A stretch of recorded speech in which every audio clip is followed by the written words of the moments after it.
Hello. That's an AI assistant created by Fabrizio. It's not real Fabry. Fabrizio is currently preparing the live streaming. Please, wait until he's back. He streams live programming content, he's pretty decent at programming and sometimes he's kinda fun. For now, enjoy this little funny story. Once upon a time in the mystical land of Blockchainia, there was a clever developer named Alice who decided to embark on a quest to build her very own decentralized application, dApp, using Solidity. With stars in her eyes and determination in her heart, she set out on her coding adventure. Alice started by sketching out her dApp's architecture, envisioning a revolutionary platform where users could trade virtual kittens. Yes, you heard that right, virtual kittens. She called her project CryptoKitties 2.0, the feline frenzy. Little did she know, she was about to embark on a journey filled with more twists and turns than a cat chasing a laser pointer. Our fearless developer began coding furiously, weaving together smart contracts with Solidity, the language of the blockchain. She created a contract to define the properties of each virtual kitty, including traits like fur color, eye shape, and purring intensity. But as she delved deeper into the code, she encountered her first hiccup. You see, Alice had underestimated the complexity of breeding virtual kittens on the blockchain. She forgot to account for one tiny detail: cats are notorious for their, shall we say, unpredictable behavior. Her smart contract was supposed to ensure that each breeding transaction produced a new, unique kitten. However, due to a bug in her code, users ended up with virtual kittens that were, let's just say, less than perfect. Instead of adorable furballs with fluffy tails, users were greeted with bizarre creations like kitty with elephant ears and octocat with tentacles. The CryptoKitties community erupted in laughter and confusion as these mutant creatures flooded the marketplace. Despite the chaos, Alice refused to throw in the towel. She rolled up her sleeves and dove back into her code, determined to fix the bug once and for all. After several sleepless nights and countless cups of coffee, she emerged victorious, her smart contracts now producing kittens that were truly one of a kind. But just when she thought her troubles were over, disaster struck again. As it turned out, her dApp was so popular that it attracted the attention of a mischievous hacker known only as the Blockchain Bandit. This dastardly villain exploited a loophole in Alice's code, siphoning off virtual kittens from unsuspecting users and selling them on the black market. Faced with this new threat, Alice knew she had to act fast. She enlisted the help of her fellow developers, forming a ragtag team of blockchain superheroes. Together, they patched up the security vulnerabilities in her dApp and thwarted the Blockchain Bandit's nefarious schemes once and for all. In the end, Alice emerged from her coding odyssey stronger and wiser than ever before. Her dApp, now free from bugs and hackers, flourished into a thriving community of cat lovers and blockchain enthusiasts alike. And as for Alice? Well, she lived happily ever after, surrounded by virtual kittens and the satisfaction of a quest well coded. Hello. That's an AI assistant created by Fabrizio. It's not real Fabry. Fabrizio is currently preparing the live streaming. Please, wait until he's back. He streams live programming content, he's pretty decent at programming and sometimes he's kinda fun. For now, enjoy this little funny story. Once upon a time in the mystical land of Blockchainia, there was a clever developer named Alice who decided to embark on a quest to build her very own decentralized application, dApp, using Solidity. With stars in her eyes and determination in her heart, she set out on her coding adventure. Alice started by sketching out her dApp's architecture, envisioning a revolutionary platform where users could trade virtual kittens. Yes, you heard that right, virtual kittens. She called her project CryptoKitties 2.0, the feline frenzy. Little did she know, she was about to embark on a journey filled with more twists and turns than a cat chasing a laser pointer. Our fearless developer began coding furiously, weaving together smart contracts with Solidity, the language of the blockchain. She created a contract to define the properties of each virtual kitty, including traits like fur color, eye shape, and purring intensity. But as she delved deeper into the code, she encountered her first hiccup. Nice. Good morning. Good morning, guys. Good morning, guys. Welcome to day 16 of building Buckle, a cross-chain liquidity-based staking protocol bridge. The description of the project is growing and growing. Here it's 8:59 in Rome and it's raining. So if you ever think about coming in Italy in May, I honestly think May is the most rainy month. So you can be disappointed. I mean, you can be disappointed and you can find a crazy good weather. So, yeah. Yesterday I went for a pizza, which is like the third best pizza in the world. No, sorry, the sixth in the world, but the third in Italy. It was actually very good, but I didn't try any pizza in the world, so I cannot say that it was the sixth best pizza in the world. I got my smart contract water. Yeah, and today it will be very likely the last day of streaming for this week, even though it's only Tuesday. But tomorrow I'm going to Lisbon to visit a friend. Yesterday I was talking about this friend. He has this startup called Muro. Just go back to my previous episode, like the episode 15. And yeah, I was going over what Muro is doing and stuff like that. Just doing something here. All right, nice. So this will be very likely for this week my last streaming, and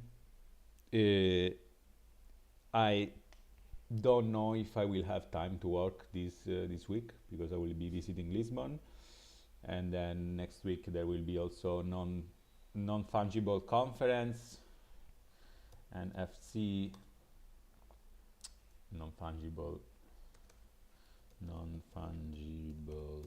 conference. Let's share the screen. Yeah, it's a cool website. So the non-fungible conference is a Web3 event co-organized by Sandbox and Wimix. Oh, Wimix! Nice. So we have it the same in CCP. Yeah, probably I will attend that.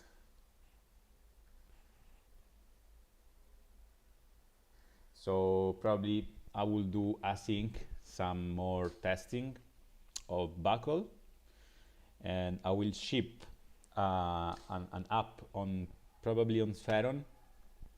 Maybe I will deploy that in Spheron, not on Vercel, because I want to do it very Web3 based.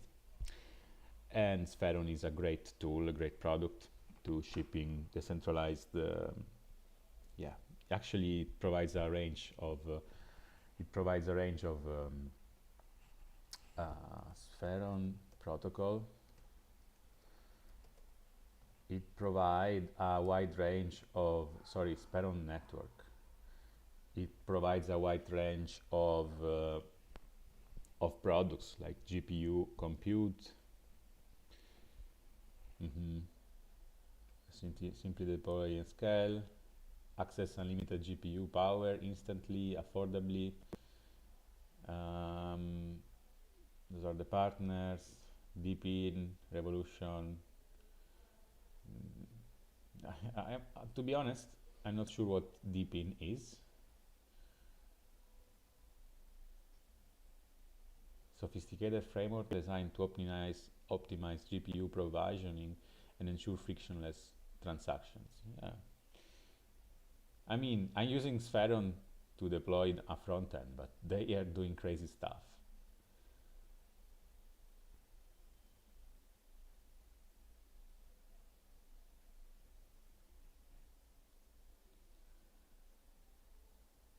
Nice. I think it's based on Filecoin or something like that, right?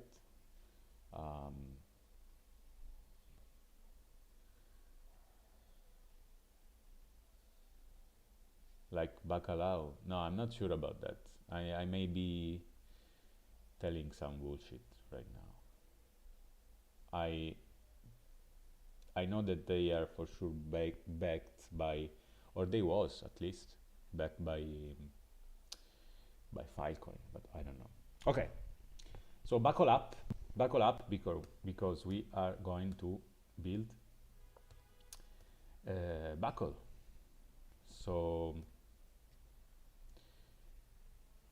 So today we are going to finally finalize the smart contract for the cross-chain pool. So what I want to do is actually do a big code review, and I would like to go over some of the questions that I got when asking for a feedback on the project, right?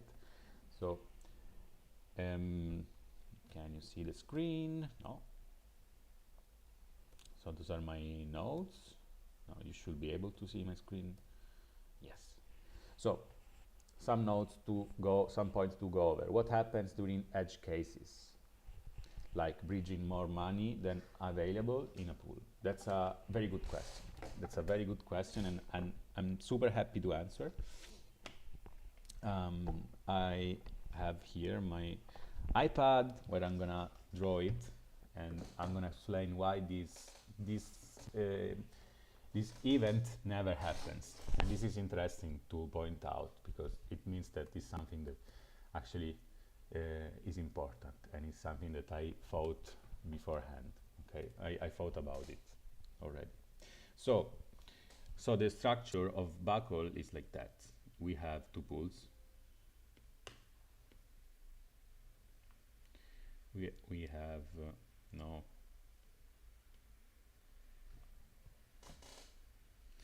So we have Arbitrum here, and we have base right here. Those are two amazing networks, and we have two pools deployed in each of the networks, right?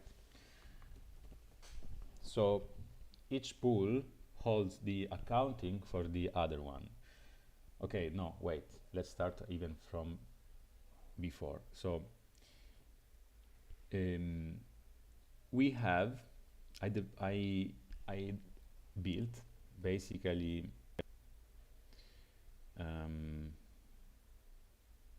what is it? In each network I have a factory. Okay. So this factory has a method called deploy CCIP pools. So in this method, I'm using CCIP to deploy a pool in the network the factory is created in. So if I have a factory in base, wait, let me use another sticker which is better. Yes, this one. So if I have a base factory and I call this method, this will deploy my pool here, and then I have to pass the cross chain selector. So I pass the cross-chain selector in this method, and this factory will deploy a pool in base and a pool in this example in Arbitrum, right? So then in this method I need to pass also the token to bridge, let's say. So, and this token is referencing a specific token in the two blockchains. So let's say I want to build a cross-chain pool with WETH. And just do that, okay? So I have, with the factory, I can create a couple of pool. Let's highlight that. So creates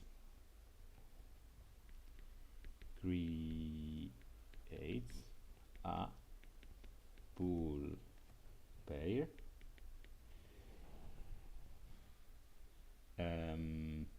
able to teleport, which is another term to referencing to bridges. Teleport creates a pool pair able to teleport a token egg with, okay. So this is a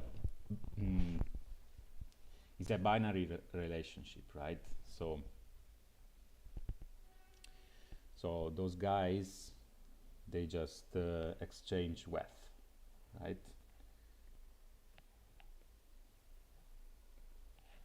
Just exchange WETH.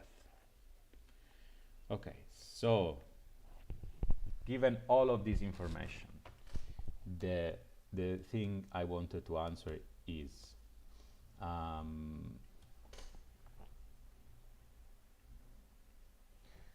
what happens during edge cases, bridging more money than available in a pool. So each pool holds the accounting of the other pool. So I have here cross-chain balance, which is the balance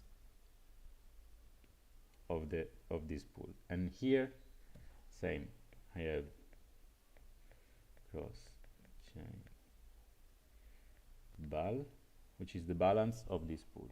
So you always know when the user is doing any bridge,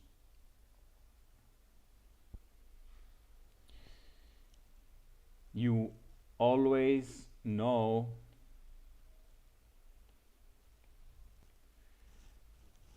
sorry, not bridge, but teleport. You always know how much is in the other pool. So here, if you will not be able to teleport if is enough balance cross-chain. So you won't be able to teleport if there are not enough money in the other pool, because each pool holds its cross-chain balance, right? Then another thing that someone asked me is there any rebalancing? No, there is no rebalancing in this case, because I don't think a rebalancing is needed. And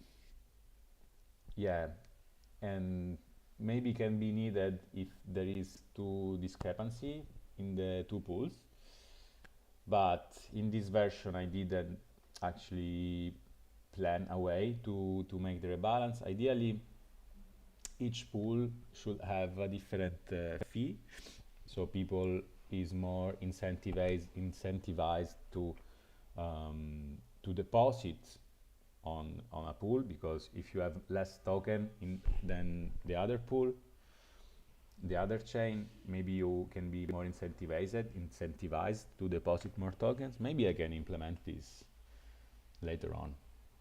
Yeah, maybe I could do that, definitely.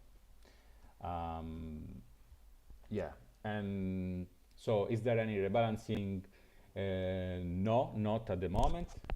In the future, I plan to implement some crypto economic strategy to let the market do this rebalance. So if I have a pool, if I have a pool, did I record this part or not? Let me check. Yes.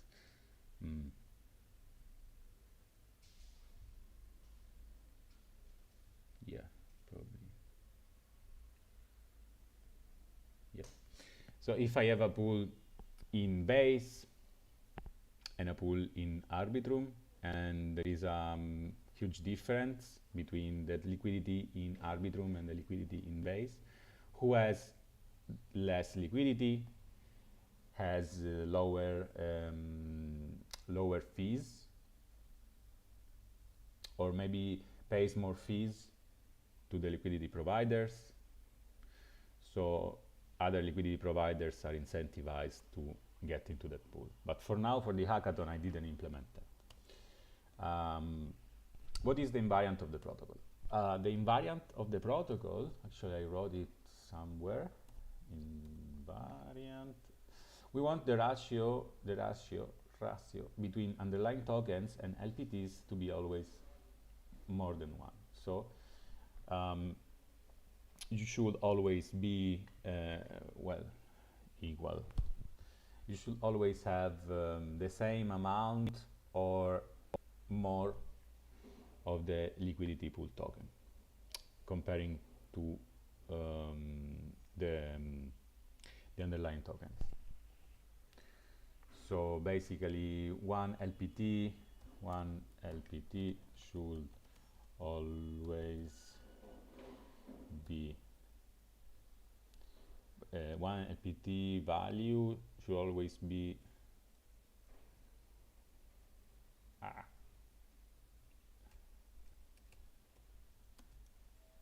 value of one LPT liquidity pool token should always be equal or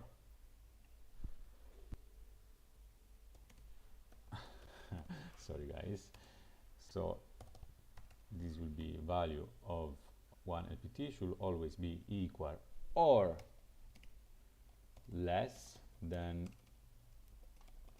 the value of one underlying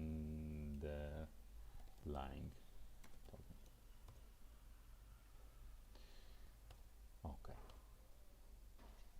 Okay, I think I answered this. Thank you very much for the feedback and for the questions. I really need to collect all these things because this is helping me on how to go on with this project. So the plan is to ship the so the plan is to review what I got so far, and then to finalize the front end to make it work smoothly. Then once I have a stable version, I'm gonna ship it on Spheron, and of course in the test nets I will go on Sepolia, on Arbitrum Sepolia, on Fuji, and on Base, and on Polygon Amoy. Yeah, so those will be the test nets, and I will create pools with links. Which is something that everyone has.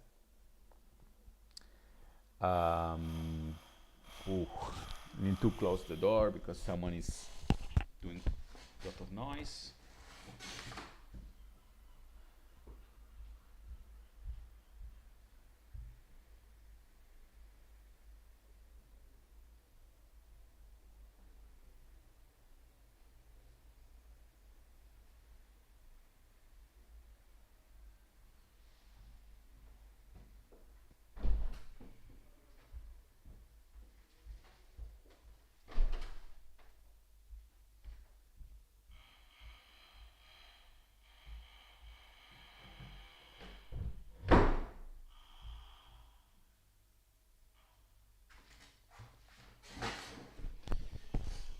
Okay, so I totally forgot about what I was talking about. Okay, so the plan is to review,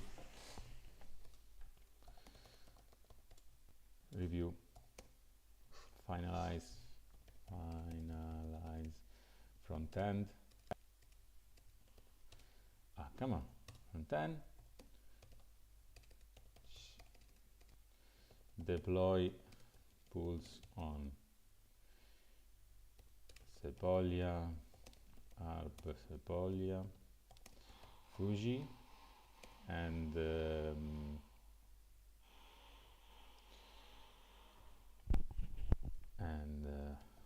Polygon Amoy. Okay, and then ship front end on spheron, and then iterate over testing. I actually need to test the invariant, and yeah, and iterate over that, and then ship again, blah blah blah. This is the plan, the game plan, until oh, and then at some point I need to make a demo video and prepare the submission for Block Magic. This is what I'm gonna do. So let's start from the beginning. Let's start from the start. Okay, review. Let's go. This is interesting. This is gonna be very interesting. So review. Okay, so let's start from the beginning of the cross-chain pool. So I'm gonna review this cross-chain pool contract. I have here all the documentation of the contract. So notice this contract is deployed in pair with the same token on another chain. Example, I deploy cross-chain pool WEF on base and deploy cross-chain pool WEF on ARP. Those on Arbitrum, let's say. All right. Those two contracts will be able to exchange liquidity cross-chain. I think this is clear. Functionalities. Users can teleport tokens to other networks. Liquidity providers can deposit underlying and get LPTs in exchange. LPs can withdraw underlying and burn LPTs. Okay. Custom roles. Okay, two roles, users and LPs. Yeah. AKA teleport. Yeah. Custom invariant. We want the ratio between underlying tokens and LPT to be always bigger than one. That makes sense. So it's like, so this is like U stands for underlying on LPT, always bigger than one. Well, bigger or equal. Interfaces inherit from CCIP. I think I'm gonna remove that. I think it's not needed. Do not use this contract in mainnet as it's not audited and still in beta version. Makes sense. Okay. Cross-chain pool, reentrancy guard, blah blah blah. Yeah. Errors. I did these things. I created in a makefile. I just asked ChatGPT. I'm gonna be honest. Print heading. Maybe I'm gonna just remove that. So for maybe I have here. Yeah. I'll just do that. Yeah. So if this will print some cool heading I can use in my code to define what's going to be after this heading. So here you will have all the errors. here you have type declarations, then you have state variables. Okay, state variables is interesting. So basically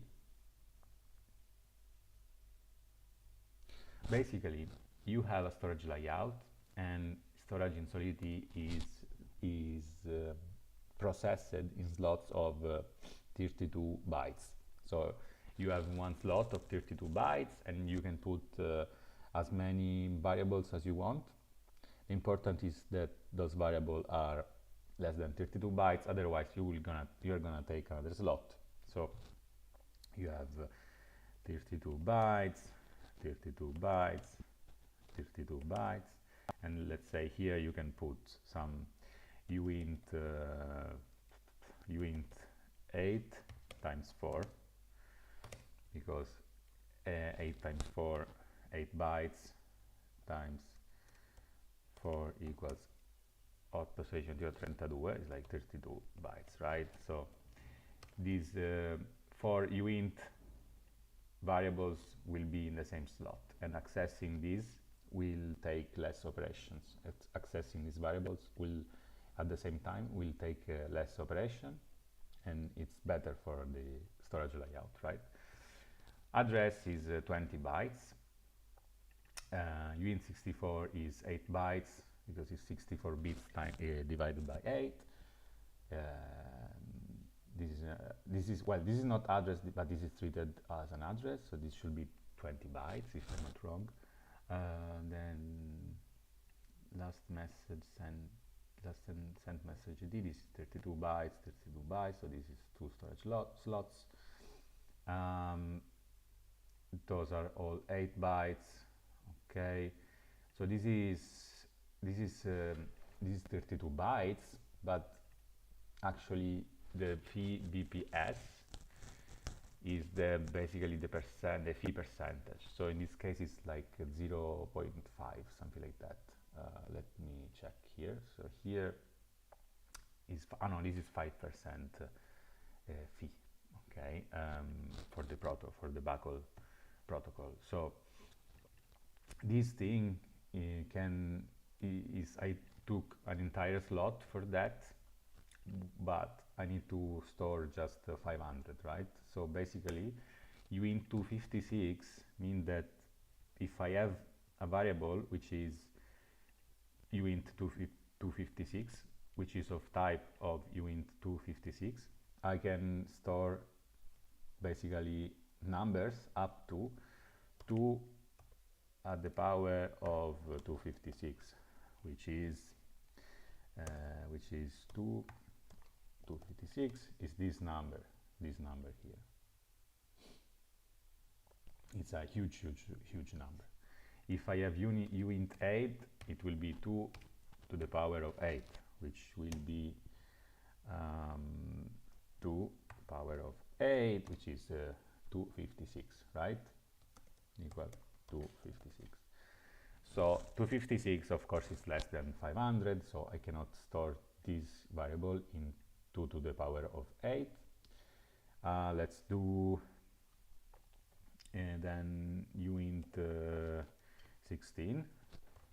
It will be 2 to the power of 16, right? Which is 65,536. So this is still better. So probably I'm gonna do this uint 16, because I'm not gonna put a higher fee here. Okay, so I'm gonna change this, and this will take basically 8 bytes. No, sorry, this is not 8 bytes, this is 1 byte, right? Because it's 8 bits, so it's 1 byte. Makes sense. So this is 4 bytes, this is 5. Now this is 8, so it's 2 bytes, right? 2 bytes. Makes sense, because in 256 divided by 8 should be 32, right? Yes. So 16 divided by 8 is 2. So this is 2 bytes, this is 32 bytes. So I'm just improving here. Right now I'm improving the storage of my contract, so potentially also deploying this will be cheaper now. Okay, so this is 2 bytes. This is interesting. So here I have 20, then I have 8, 28. So this will be packed in the same storage slot. 28 bytes, 28, so I need still 4 here, need 4, because here will be 20 plus 8, so 20 plus 8 plus 1, 2, 3, 4, plus 4 equals 32, amazing. So this will be one slot, all of these variables will be in one slot. Cool.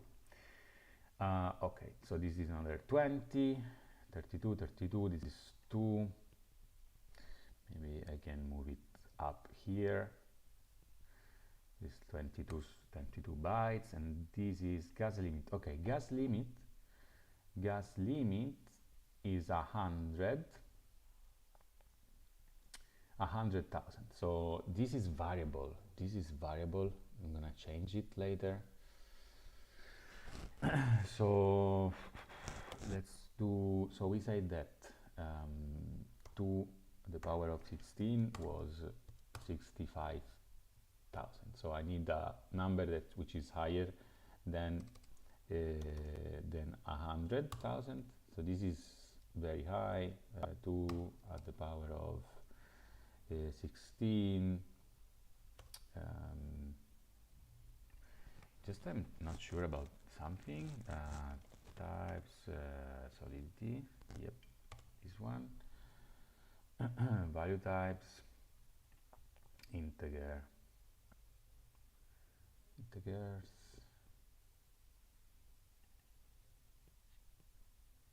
Okay, instead of 8, so I can do 8, 16, 24, 30, 24, and then 32, right? So let's do 2 at the power of 24. It's 6. This is enough, right? Because this is 16 millions, right? So this is pretty enough. 2 to the power of 24. So the gas limit can be uint 24. Gas limit, this and this will be not 32 bytes, but will be 24 times 8. So 824 is like 3 bytes. Optimizing. So now this is 25 bytes. Okay, this is okay. I don't want to change this. Cooldown period. Okay, so let's say I want to have a cooldown period max. I don't know. Let's do worst case scenario 1 month of a cooldown period. So 1 month will be 60 seconds times 60 minutes, okay, times 24 hours times 30 days. So this will be this number, which is 2 millions and something. Maybe let's do 1 year. So this is 13.1 million. But 1 year, come on, like I think that 1 month is enough of cooldown period. So it's like 2 millions, and this is 2,500,092. So this is the number for the cooldown period. The max number, this is 20. This is 1 month. So what I'm gonna do here is change this to have 2 to the power of 24. We say that is 16 millions. Yeah, I'm gonna do it to a uint 24 because it's 16 millions, which is much more than 2 million. Let's see, 16 to the power of 16. What is this? It's 65,000. No, 24. 2 to the power of 24 is the maximum number for uint. Sorry, 16 millions. This number here is 2 to the 24th, so it's like the maximum number that I can have with uint 24. So yes, I'm gonna change this. So this will be now 3 bytes, right? 3 bytes, and then we'll move this up to pack it. So this is 25. Now this is 28 bytes. So I need, if I find 4 bytes, I can pack it in 4 bytes, but apparently cannot change anything more. Yeah. So this is the sum of storage space. This will be 28 9 32 bytes. This will be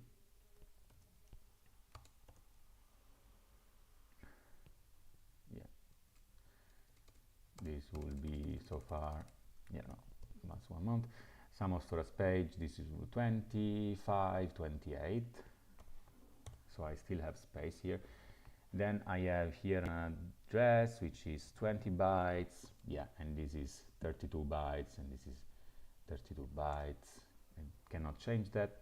Those are like dynamic things, so taking other 32 bytes, but this is a mapping, so it's basically I cannot do this. Okay, I don't have struct. I think this is the best I can do. Probably in the deployment it will be cheaper now. Forge build, let's see if that compiles. No, it's not compile. Oh yeah, now I have a lot of errors because I changed I changed a lot of types. So type uint is not convertible to int. Okay, gas limit. So we say that this should be gas limit is uint 24. So uint 24, and then this is the period. So uint 24. Maybe it's good. Let's see, is it compiling?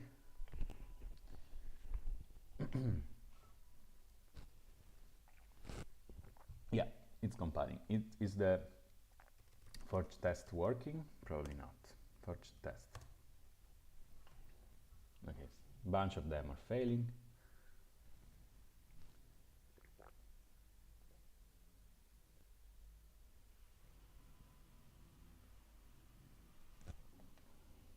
Yeah, that's cool actually.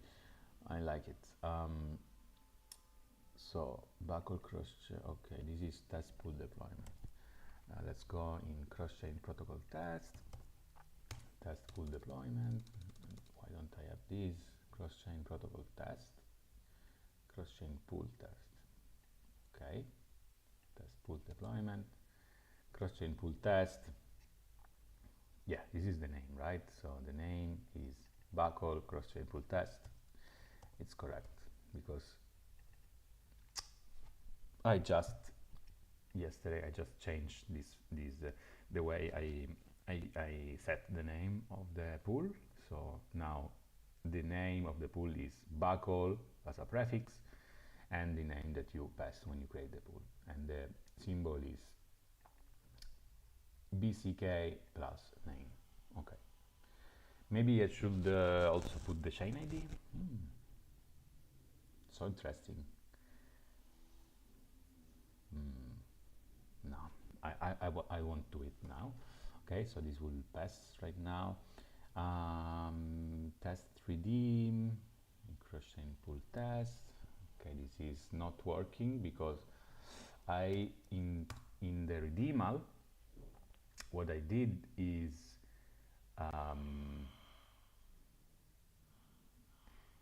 I added some cooldown period, so liquidity providers need to basically, before getting back their money from the pools, they should wait for a cooldown where they basically say that they want to redeem this money, so the pool updates the accounting before actually giving back the money to the liquidity provider. Why? Because this way you allow the pending teleports to work, right? To go through. So you cannot rug pull the users that are using the protocol, right? Let's try to draw it. Let's see if that makes sense. Please comment. Oh, let me also write this in the chat. Hey folks, if you pass by, leave a comment. Okay, cool. So what is this cooldown period? So I have this, the famous couple of pools in cross-chain, and then I have a liquidity provider that initially calls deposit, right? Deposit. Then, after a while, users start doing many bridges, right? Many teleportings, right? So, like this. Okay, they teleport. From base to. Sorry, they teleport from this guy deposit here. So they teleport from base to Arbitrum, right? And they know in this moment you have a cross-chain balance, X chain, let's call it as X chain balance, which is referencing the balance of the other pool. So now the users are bridging, right? And they're sending, they are teleporting, and they are sending different messages over CCAP to the other pool. So the other pool right now, so they already sent these messages for teleporting, and in this moment it consider that it passed maybe 1 hour, okay, between the sending on the message and the message landing on the other pool. In this hour, this liquidity provider says, hey, I want my money back right now. I want my money back. So I want to call redeem. If I don't do the cooldown, so without cooldown, so no cooldown, basically, let's say this is the only liquidity provider, this balance will be 0, right? And so the messages coming here will just fail, and the user will be very upset, right? Come on. So what I thought is I can just do a cooldown period.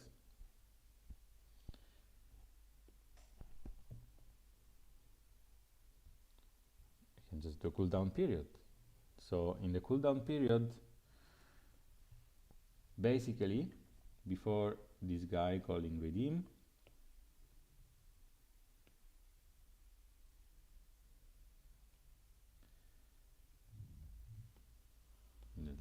delete all this. Yep. So before this guy calling redeem, he needs to call cooldown. Cooldown. Let's make it green. No, let's make it blue. Cooldown. Cooldown.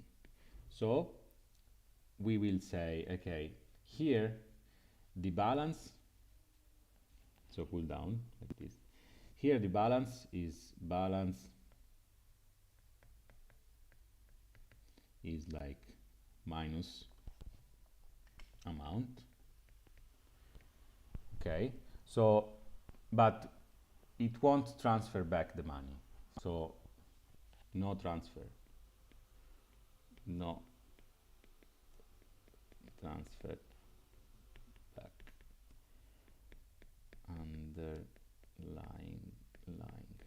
Okay, so you still have the balance in the Arbitrum chain, right? So these users, they already placed the teleport orders, and they say they will go here and these messages will succeed because we started from base, and base had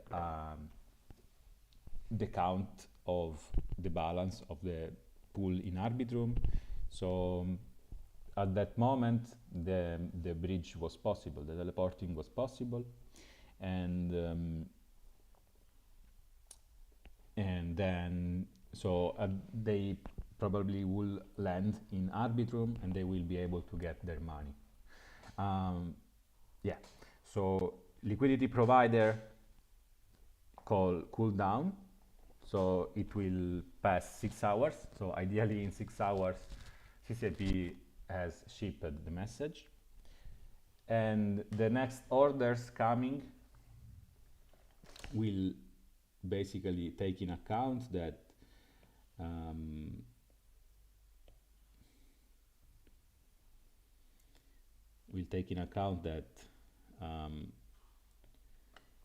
there is less balance in this pool, so they will be able to teleport only what is available in the other pool. Okay. Oh, I just did something wrong. Yeah. Okay, I just closed my iPad.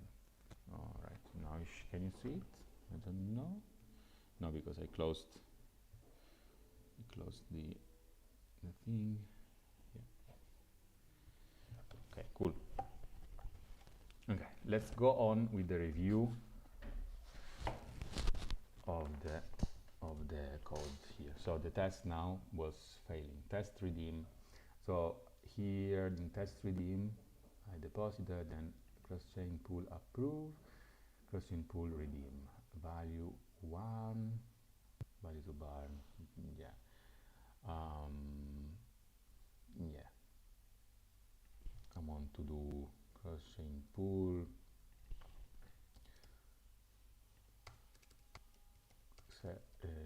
Set cooldown for LP, amount is value to barn, and value, let's put even 1, and then let's do vm dot warp,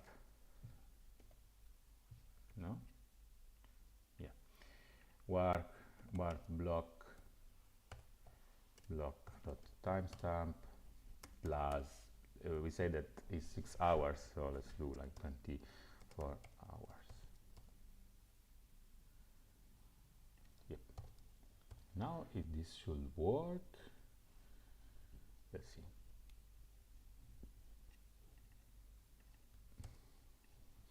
So forge test -- mt test reading. Yeah, now it works. Okay, which was the other one which was failing? Pool factory test. Okay, this is okay. The other ones are all passing. So let's start again with testing all the repository. Just one failing, but this is pool factory test.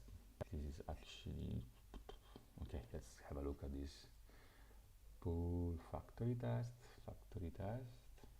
pool factory test, and this is insufficient balance. This guy setup, deploy full factory. Yeah, I should give some balance to the deployer, but yeah, I don't mind about that. Okay, just one failing. I'm okay for that. It's just a problem in the deploy script, which I'm not gonna fix now.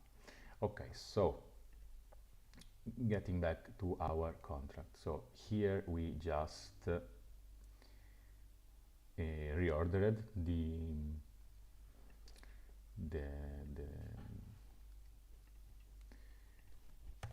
variable, the storage variables. Let's call it storage variables here. Okay. So here, just okay, nice, better. So this is 28. This is 20. Yeah. Bytes. Yeah. Okay. This is the best I can do, I think.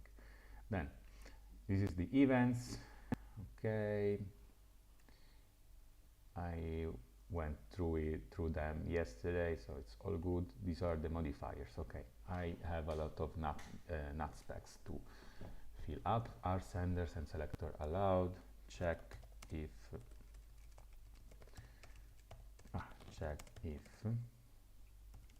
cross chain sender and cross chain are allowed to send messages here. Am I using it? No, I'm not using it. Oh, I found some potential flow. So are sender and selector allowed? Maybe. So maybe in I will do this. I will do in CCIP receive underscore CCIP receive blah blah blah internal override are sender and selector allowed. Oh. Okay. I need to pass two arguments, which are sender and selector. Okay, let's do sender, and so sender is msg.sender and selector is cool. This is interesting. How do I get the selector here?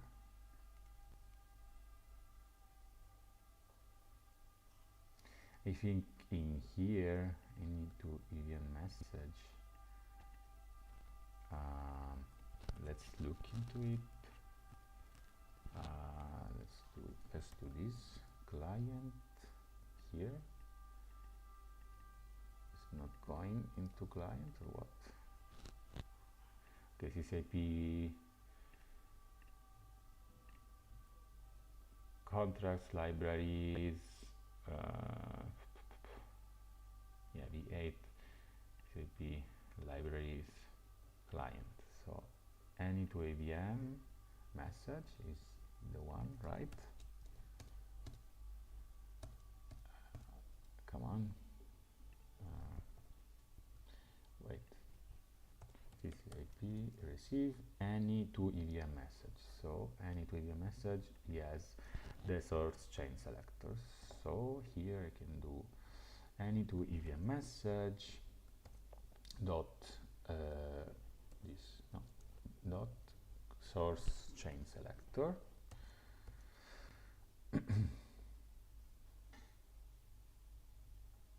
I should be able to. Why I have an error here? Is it possible? Expecting primary expression.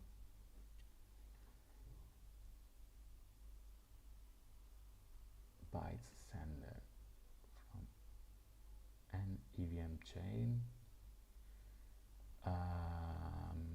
Okay, looks good. Maybe also here I can do dot sender. No, I'm not sure about that. Let's see this modifier. Allow sender, allow selector. Get cross-chain sender and selector. This is the cross-chain pool. Should be good. Maybe let's run some test, forge test. Let's see if all of them pass. Okay, this is not pass. Sender not found, not visible. So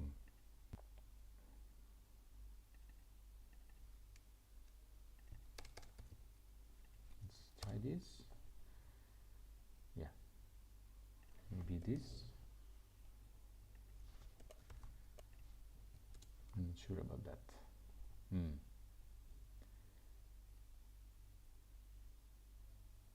So sender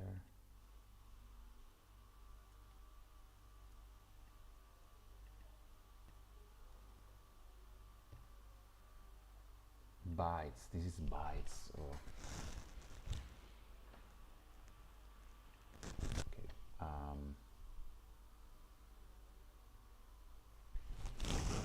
That's interesting. I just found potential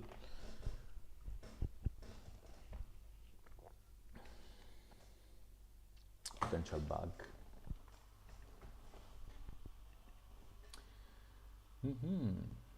Get CrosschainSender and selector.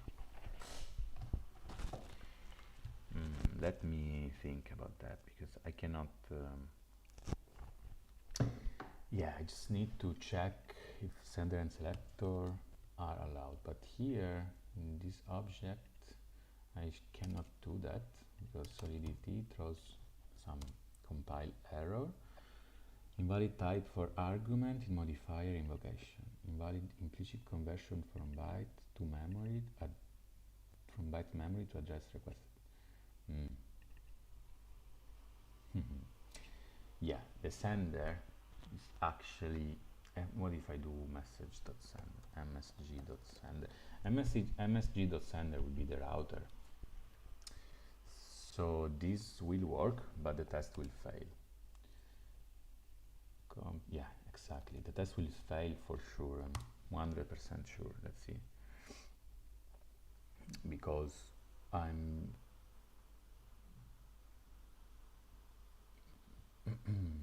the sender, the way I structured it, the sender is the cross-chain pool.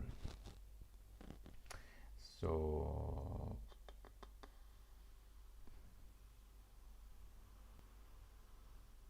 let's see. I think it will fail.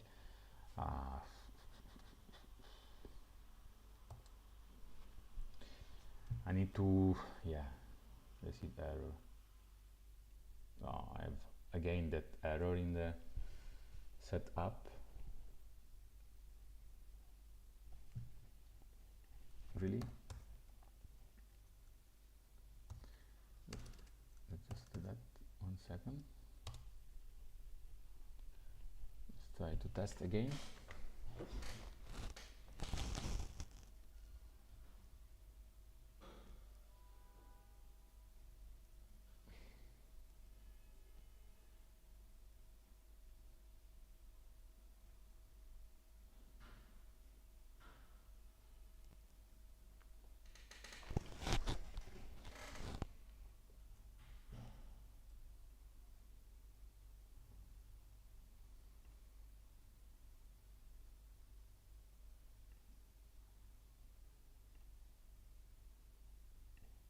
Okay, all of them passed, but if I add here, then modifier is gonna fail.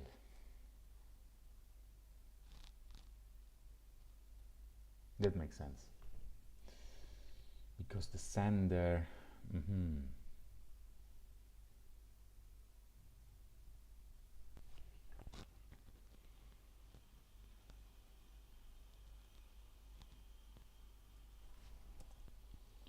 this will fail. Let's try to go here, cross-chain protocol test, and test this. MT test fork is okay.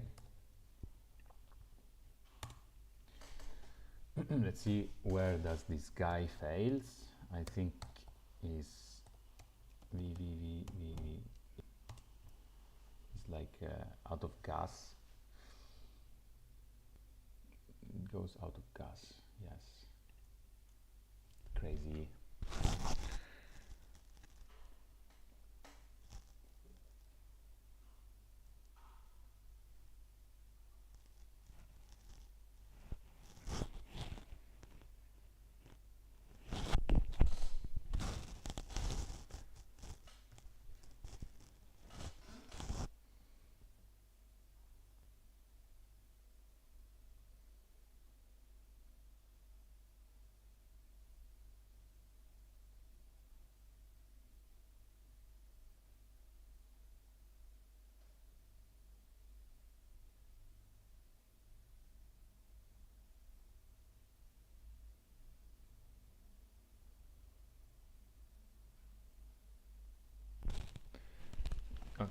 receiver error.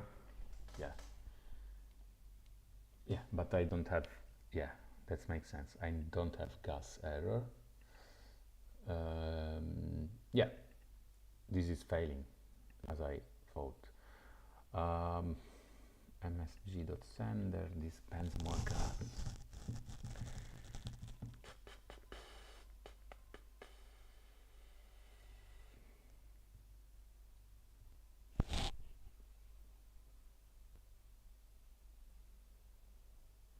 Okay, I have an idea. Let's pass here the sender. Yeah, I have here sender, bytes sender. And then let's look how to convert bytes to address in, sorry, DT, should I bytes to address in solidity.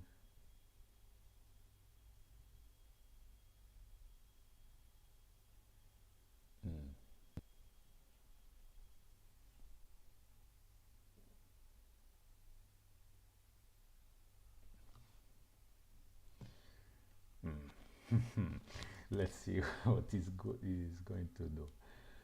Okay, so let me just put this here for now. Function internal, yeah, private, byte to address,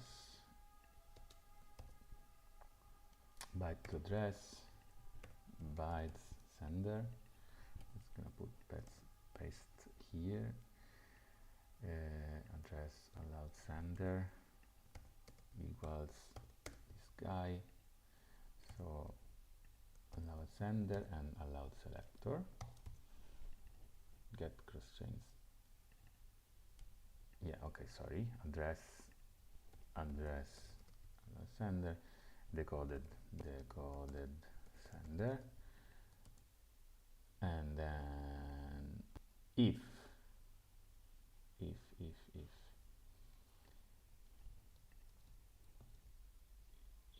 the allowed sender is different than the decoded sender,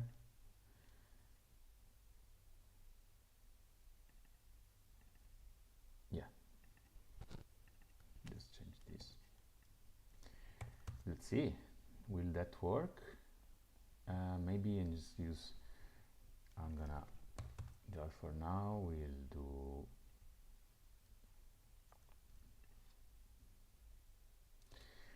console 2.log address decoded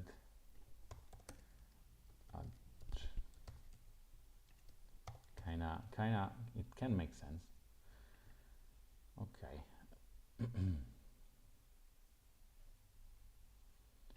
And also do this. I'm gonna log allowed sender, decoded sender, and allowed sender. Yeah, let's do that. Oh, I'm starving, actually.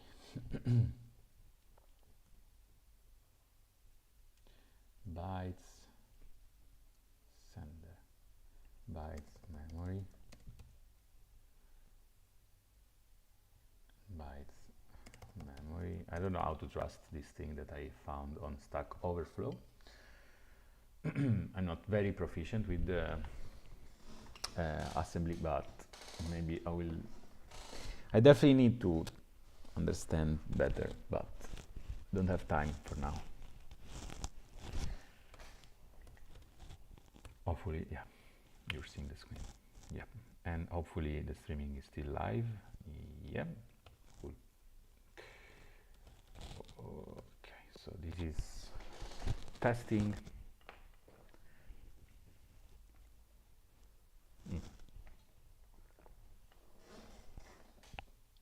So this is the decoded sender.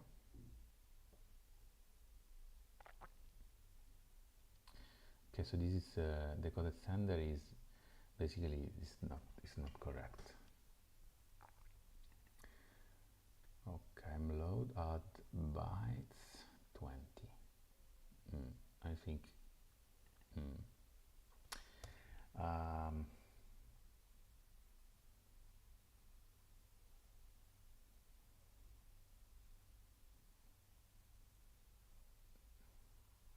so it's adding 20 bytes to the start address.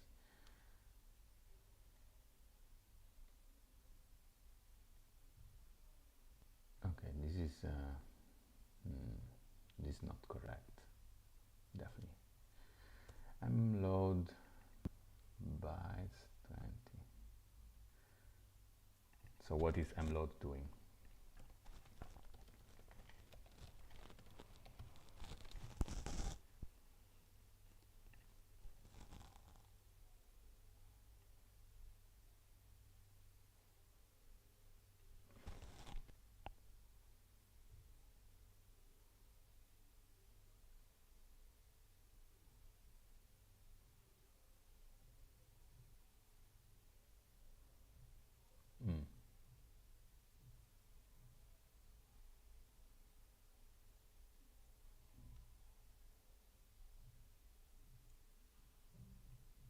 Store.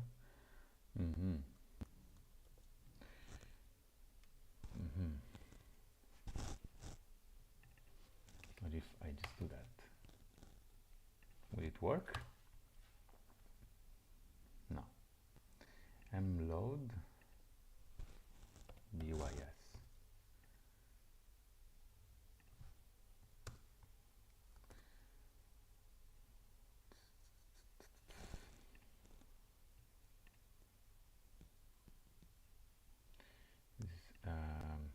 Do I have some solidity? Let's go to solidity doc, this one, the latest doc, and then let's go to assembly. Nothing? No. Inline assembly. Okay. Is a way to access Ethereum virtual machine, blah blah blah. Example. To access the code of a contract and load into a bytes variable. This possible depends only to address code, but the point is that reusable assembly can enable the language without a compiler change. Okay. Okay, size.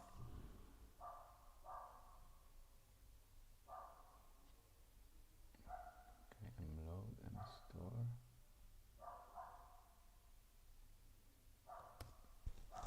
What do we have here? Decoded sender. No, it's totally wrong. So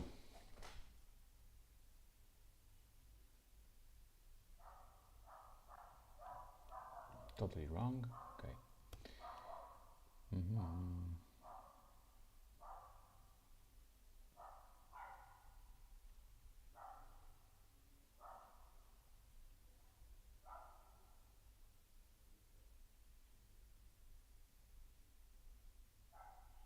Too complex for my small brain. Okay, let's invoke chat. How to use inline assembly in Solidity to convert bytes into an address. Let's see what they say, what he says. Blah blah blah blah blah blah, prerequisite blah blah blah. Yeah, bytes to array, require bytes length, invalid bytes length, load the 32-byte word from memory starting at the position of bytes. Mload add bytes 20 add equals byte data. Yeah, it was exactly what this guy did, but it's not really working. So it's not really correct. It's not really correct. I think I know. I mean,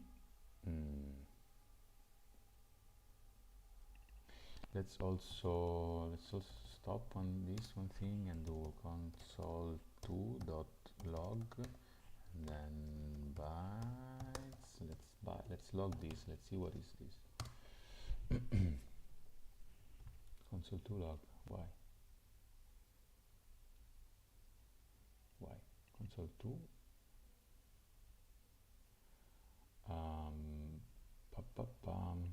okay, let's do that here. Console2 sender.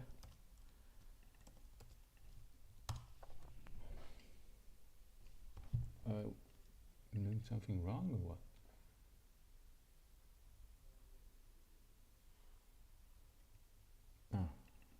Log bytes. This should work. Oh, it's already 10. Oh my god, time is flying. I have to do many things today, so I think I'm not going to stream until late. Another 2 arguments. Yeah, come on.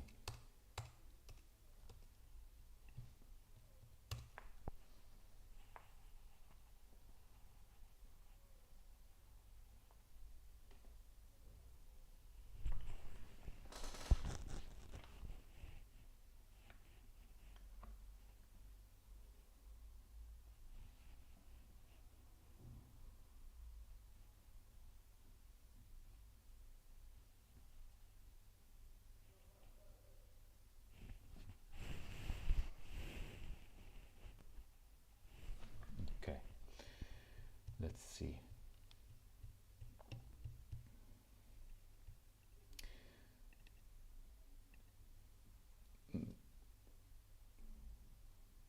Receiver error. Out of gas. Come on.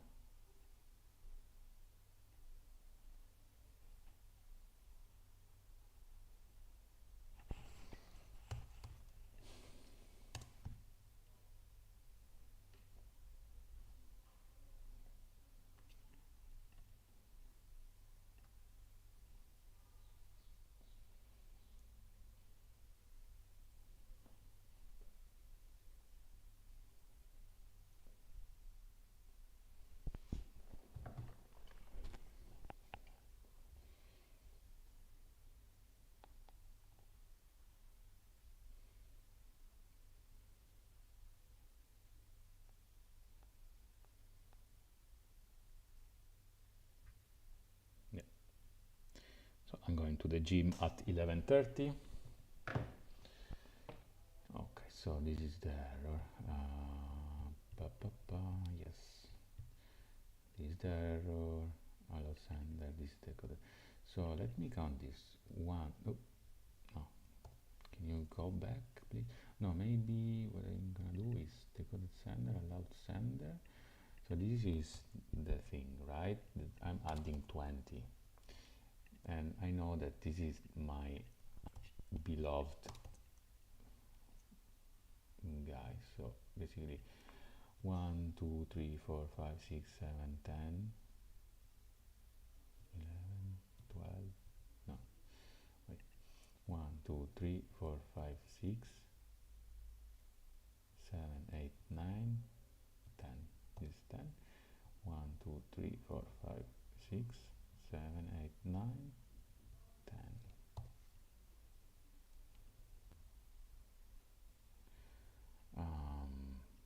Message ID sender. Okay, sender is this guy. Sender is padded, I think. This is padded. So 1, 2, 3, 4, 5, 6, 7, 8, 9, 10. 1, 2, 3, 4, 5, 6, 7, 8, 9, 10.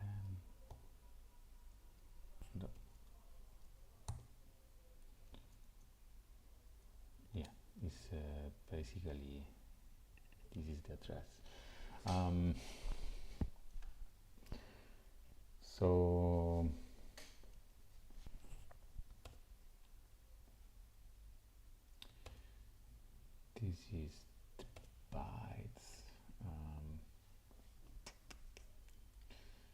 because I don't have here the length of the bytes.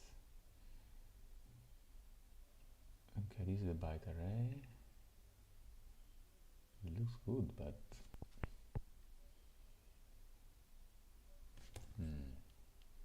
it's kind of, let's see what happens if I add 10.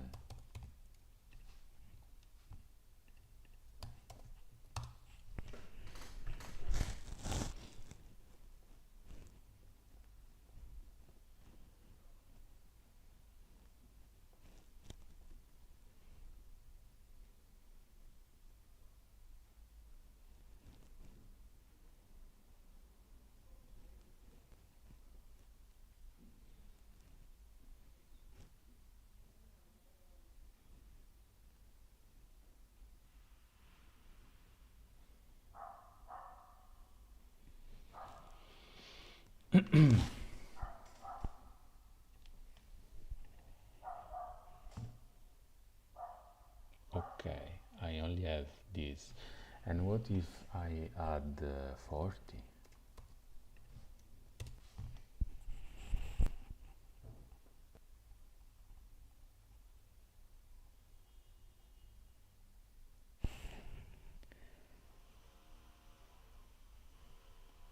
I mean, I'm adding, but I'm adding.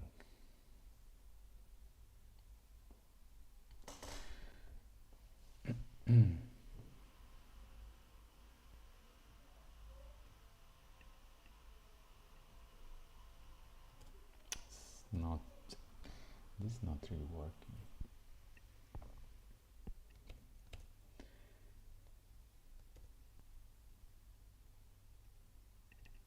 So this is the decoded sender.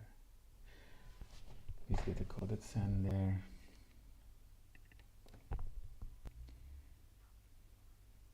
Zero eight.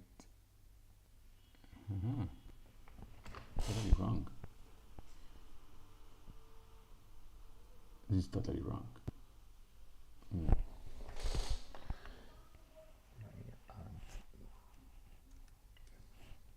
20. Like.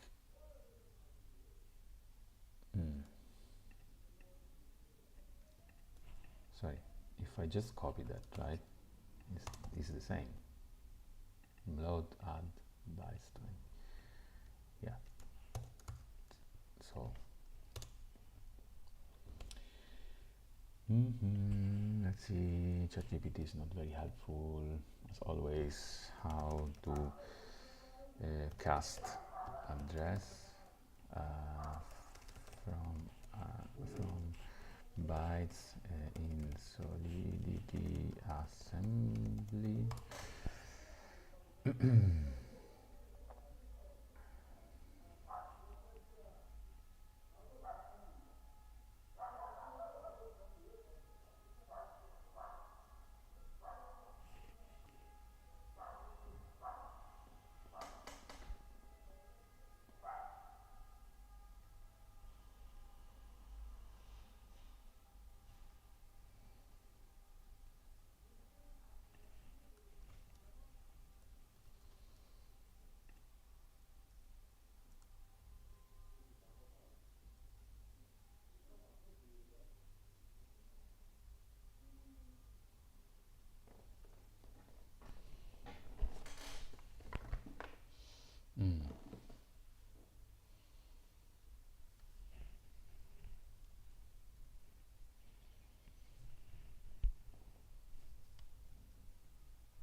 What happens if I do that?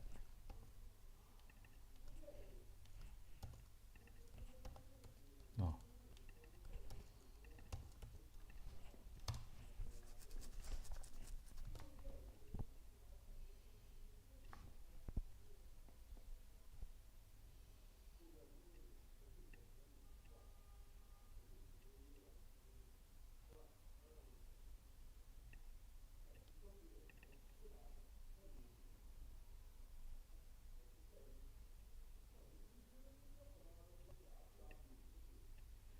Yeah, okay, this is the problem that I'm getting. So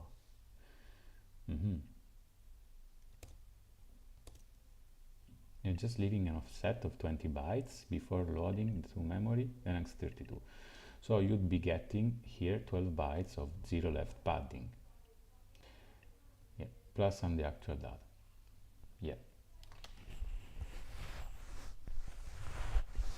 of course. So this means that with this you write shift 96 bit or 12 bytes and then assign to an address type. So what do I get? Still nothing?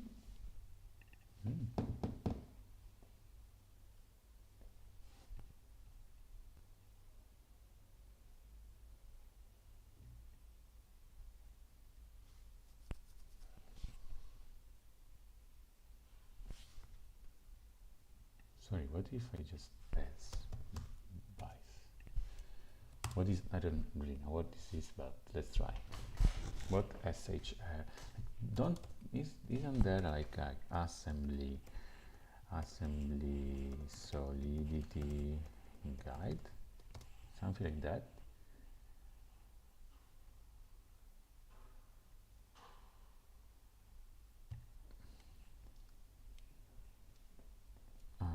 Like this, no, like some cool thing. Solid assembly git for gigs. Yeah, but this is not very in-depth. I need some in-depth stuff. Let's see okay, inline assembly.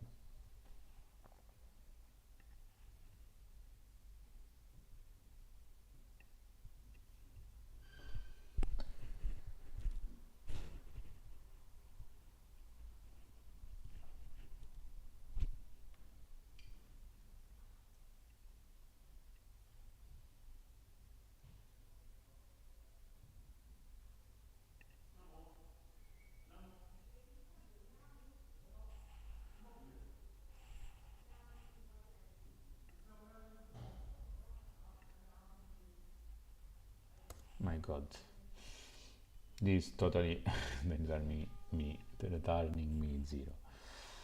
Okay, I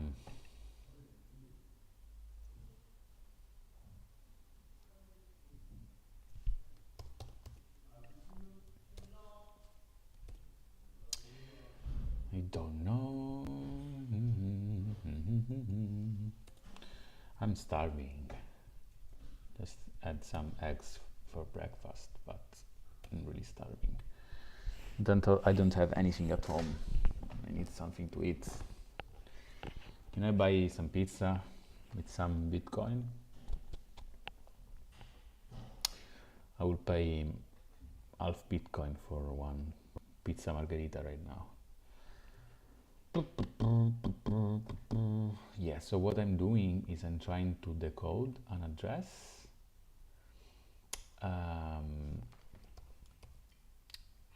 Yeah, I'm trying to decode some bytes into an address, but I'm not really able to do that because I don't know assembly for solidity. Yeah.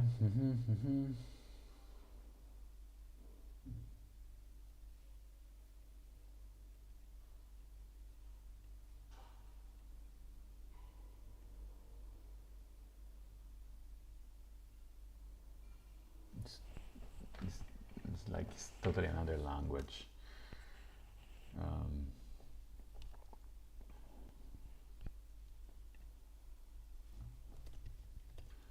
Yeah.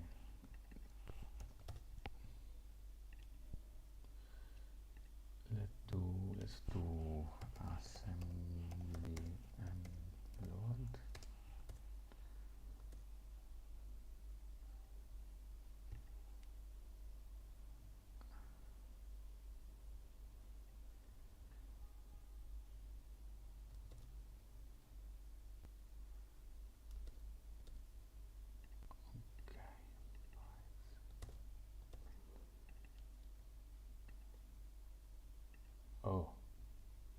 see what it's doing.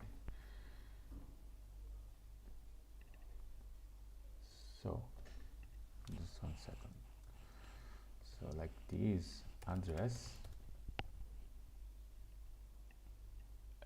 load.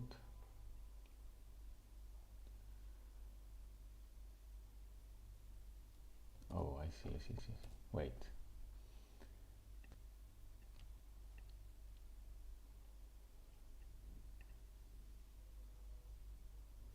X40. Okay, so load. What is this doing? I don't know. But the other thing.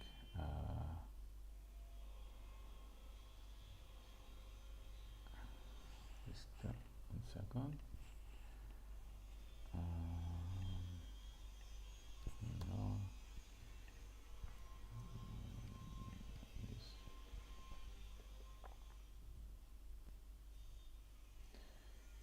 Load. So load some variable at a pointer. So the pointer add. What is doing add? Probably add something, bytes and 20.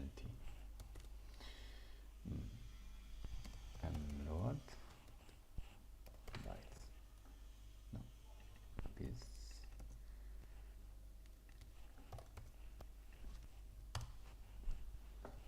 Oh, I don't need to put this. No, sorry.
That's interesting. Let's try out this.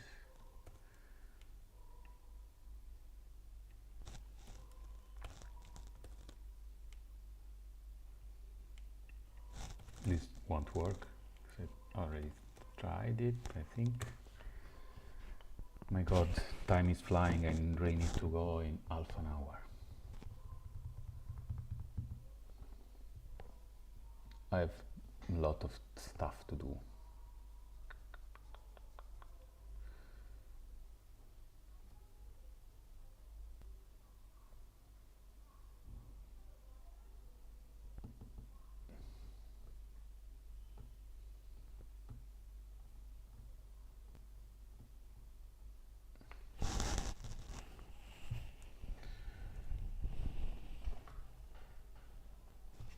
Okay, it worked. Oh my goodness. Wow. It worked. So it worked. Okay, so this was, I had to shift by 32. Nice. Nice. And now this, of course, I'm gonna copy that. You know this. Convert bytes from TCP router sender by TCP router to address. Cool. So this is private. Let's do like internal functions. Yeah, let's do that. Nice. Finally we did it. Cool. I did it. Nice. Okay, this is rsender allowed. I'm just gonna delete that. I'm just gonna comment the console too. Okay, cool. So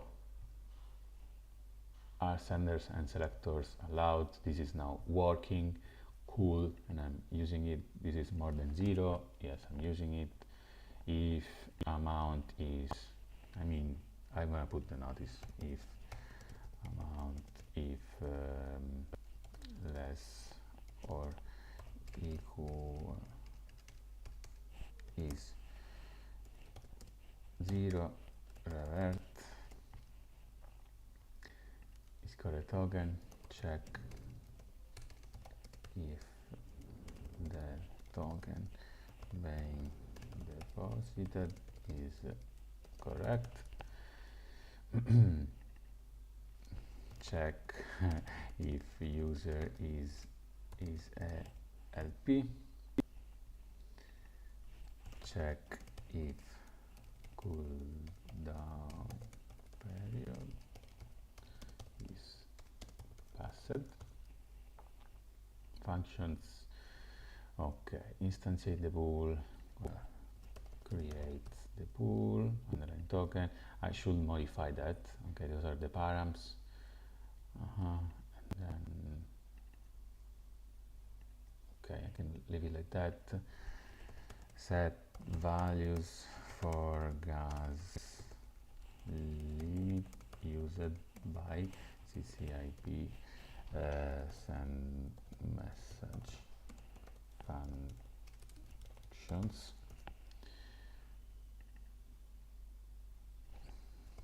Set the cooldown period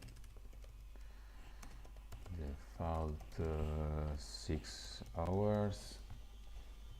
External functions. Okay, set cooldown period for the LP. LPs need to wait at least 6 hours before redeeming their tokens. When a cooldown is set, I need to send a message cross-chain. Okay. This function send a message cross-chain to the balances of the pool pair. I want to subtract the redeem cross-chain value from the cross-chain balance of current pool. Okay. And then subtract the redeem current chain value from the cross-chain balance of cross-chain pool. Yes. Okay. Set cooldown. Just remove that. Okay, this is okay. Amount, cooldown amount. I think I'm not really using that. I should. Okay. Okay. So this cooldown amount.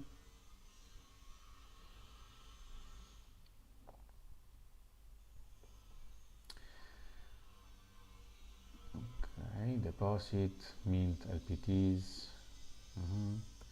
Cannot deposit cross-chain. I need to switch network in the other pool. I think I can. Well, yeah. This function should send a message updating cross-channel and inline. Okay, send message. And cross-chain liquidity pool tokens. Yep.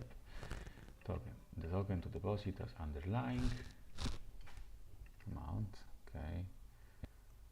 Mint, blah blah. This is okay. Redeem. Is cooldown period expired? And I will add another modifier, which is called is LP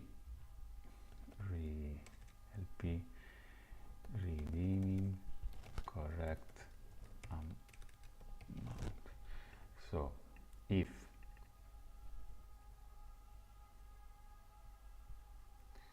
cooldown period is if cooldown amount is like that, if cooldown period message sender, so you int 256 amount, if is different, then if more than amount.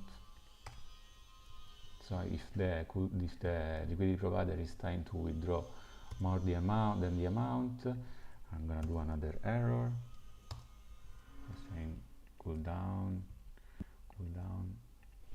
amount too high. Yep. Okay.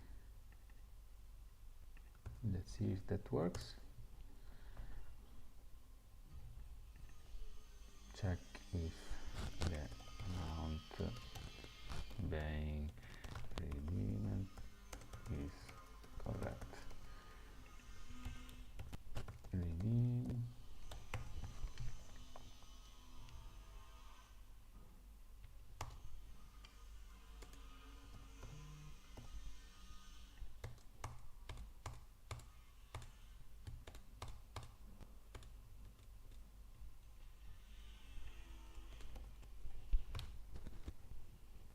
Looks like it's passing. Let's try to pass this now.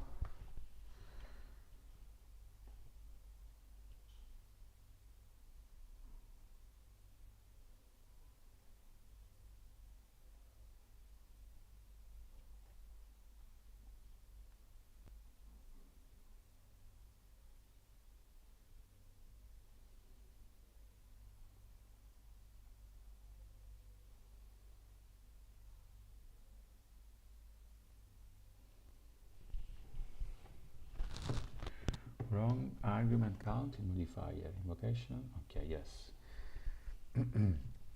Is yeah. LPT amount.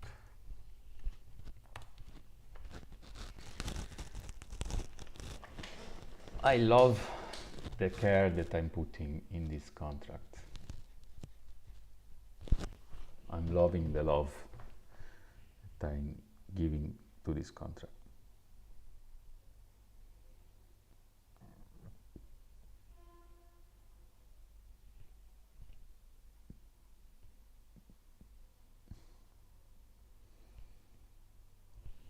Have you seen the price of it lately? It's crazy. Okay, this looks like it's passing. Okay, cool. So redeem is checking all of this, is non-reentrant, is user is liquidity provider, is cooldown. Okay, so it's checking the cooldown, balance of method sender of LPT amount. Okay, redeem current chain.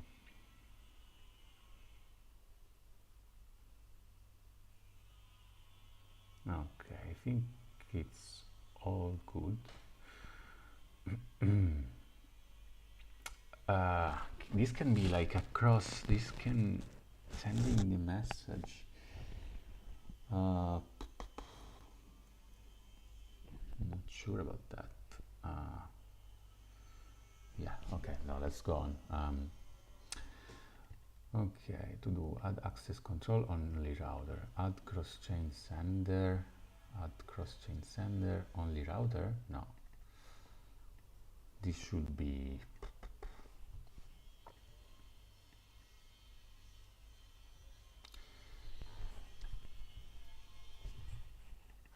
some check, like if cross chain pool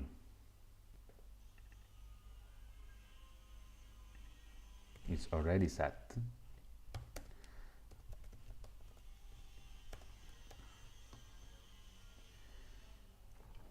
if cross chain pool is different than address 0, is equal than address 0, do that.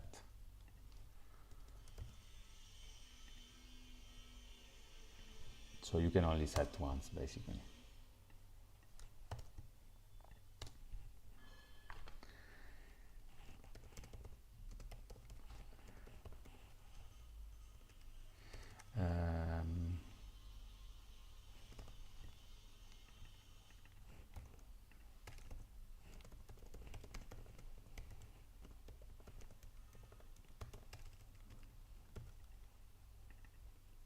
Let's see if that works. If equals address 0, I'm gonna set it, otherwise I'm not gonna call it again. Okay, work. User deposits, okay, teleport user deposits here underline tokens and send a message to the other pool cross chain to make the teleportation of the token. Okay, to the other pool cross chain that will send the teleported token to the address specified in this function.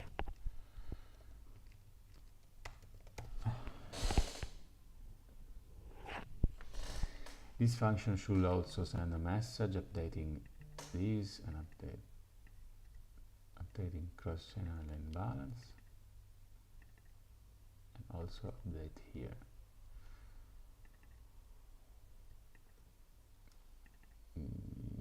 Yeah, this function should be called after forecasting CCP fees, CC line token, fees, yes. Okay, the amount to teleport, value the amount to teleport. Yep. To the address. Okay, this is add the amount to the count of teleported amount, add the amount to the count it later for LP fees. What is that? User deposit underline tokens. Okay, teleport, yes, and then protocol fees. Actually, maybe just calculate it here. Underline token safe transfer from message sender to this value, and then sending a message to other pool. Okay, function. Okay, can just delete that. Then public. Do I have like public? Public view function. Okay, public functions, because I think just didn't do the header, right? So I did this amazing print heading, make print heading public functions. Let's do that. Let's look how cool. Nice. Public function. So here this is external, this is public. Public functions. Cool. Okay, calculate. This is calculate LPT in exchange of underlying. Okay. The correct amount to mint for the input underlying amount. So 1 LPT equals total cross-chain underlying on total cross-chain LPT. That makes sense. Formula. Total deposit on value on MPT. I don't know what this means, so I'm gonna delete it. Okay, assumption, we assume that all FDR, oh yeah, only work with 18 decimals tokens. Okay, calculate LPT in exchange of underlying.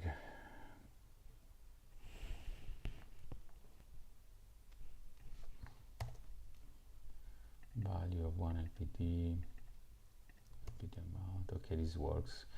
Calculate how much the LP will redeem in exchange of LPT amount. This is good. Calculate a fixed fee. Oh, I need to actually put the fee.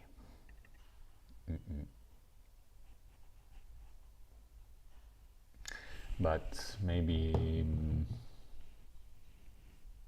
I will just set the fee.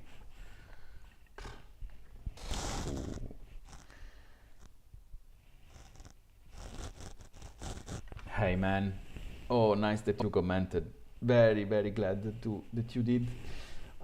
So what I'm building is a cross-chain protocol, which is essentially a bridge, which is based on liquidity pools across different networks. So normally in bridges you have can I remote? In bridges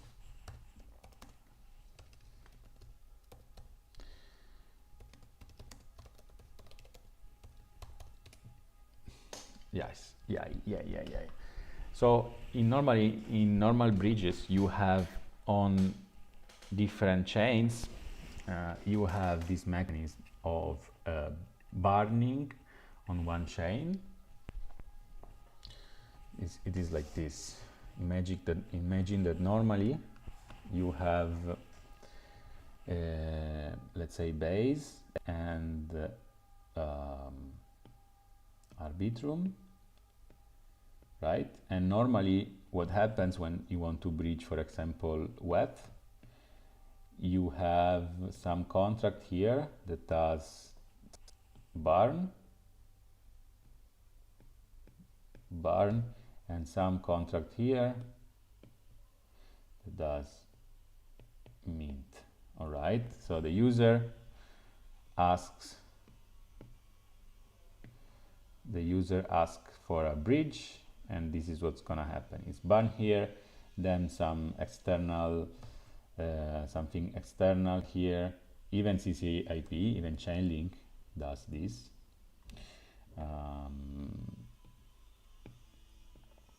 Even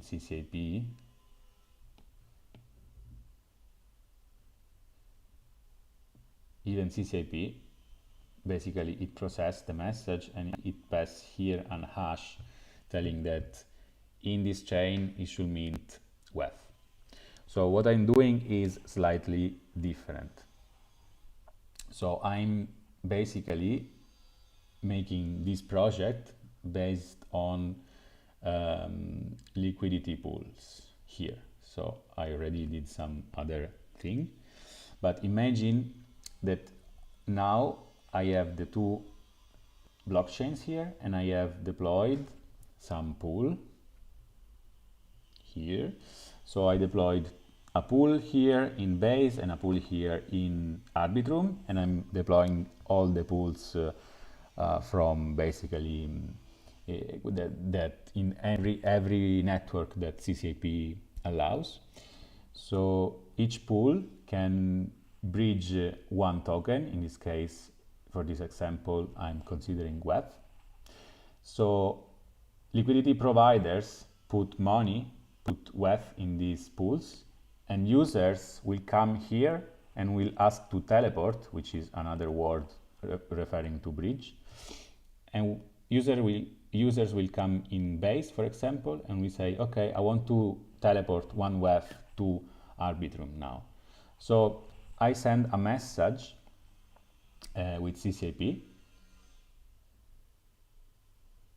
I send a message with CCIP. Well, not I, but the protocol sends a message with CCIP telling, okay, you deposit token in this pool, you deposit WEF in this pool, and you can basically, you will have the same amount minus some fee on the other pool. Okay, so the user will have the money that he requested in the other blockchain, right? And this is basically not happening with burn and mint mechanism, but there is no burn and minting. That makes sense, and that means that anyone can create any pool pair, because this is totally permissionless. Anyone can participate in these liquidity pools. So if you have money in your wallet that you are not using, maybe let's say you are in Polygon and you have 100 USDC that you never use because maybe you don't do much in Polygon, and you deposit this in this protocol in Buckle, and you earn fees by just letting your money there and letting other people teleporting this token. So teleporting is a new term for which I invented for bridging. Okay, so I am from Italy. I am from actually from Sicily, which is this amazing place, Sicily. This is some picture. These amazing places, guys. But I live in Rome right now. Oh, this place is great. I know this place. I was there the other day. It's very recommended. It's close to Palermo. So I'm from this city, from Palermo. Actually, in Palermo I used to live. I was to live in here in Quattro Canti.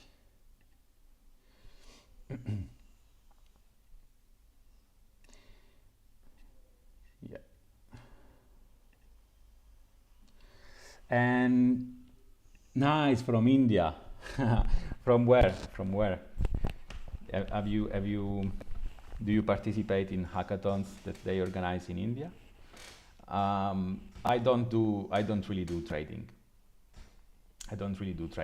I like building stuff like this. Yeah, I don't do trading. Oh, Bangalore, Karnataka. Man, I really want to come to India. I never was in India. The closest I was in Sri Lanka, but no, I never went to India. But I need some recommendation. Bangalore.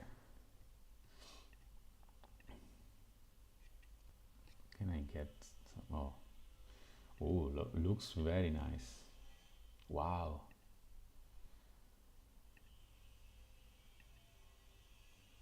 It's very green.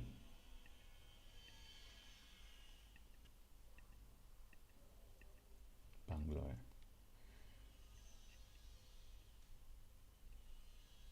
Oh, I see. Yeah, that's why it's green. It's in the middle, southern, southern India. Bangalore.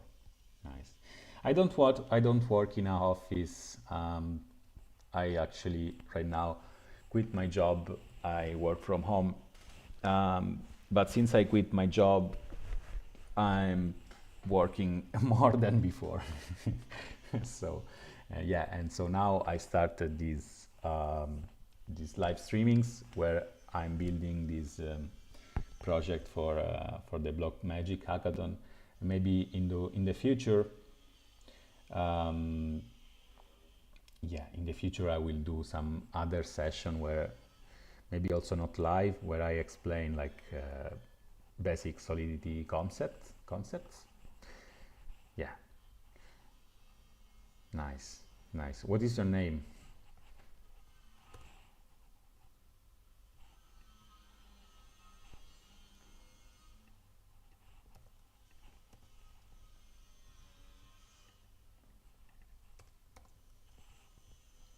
Meanwhile, I'm going over. Was where did I get? Byte to address, calculate backup fees. This is okay. Oh, yeah, I need to make a getter and a setter for this, right? So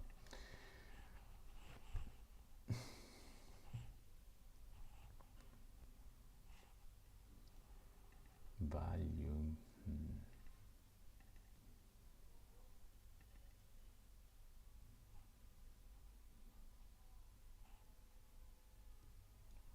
Yeah, I'm using BSC. Yeah, even though it's very slow sometimes, especially when I use Next.js in the front end. So if you, for example, have a look to the video from yesterday, my laptop, I'm on a MacBook Pro, but this laptop was totally taking the flight, really. Calculate backup fees. Yeah, I would like to make some more little testing before shipping that. Byte to address, this is converting a byte to address. I'm using assembly here. I looked into internet how to get this, but basically you get some bytes and you remove some 32. So this byte is in length 64. So the first 32 bytes is the length of the next, is containing the length of the next 32 bytes. So you basically remove these, yep, and you get the string that is coming, the part of the bytes that is coming back to, and you cast it to address. Okay, send CP. Oh, this will be okay. Send a message to the cross-chain pool. Oh no, I don't work in an office. Currently I work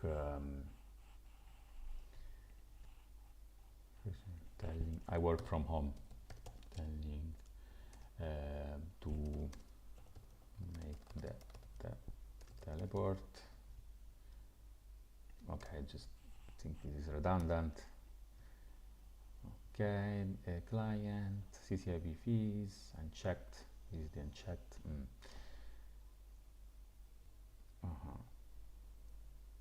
Check for gas improvement here. So because I'm using this many times, twice. So if I don't use it twice, so this is maybe I can do cross-chain underline balance.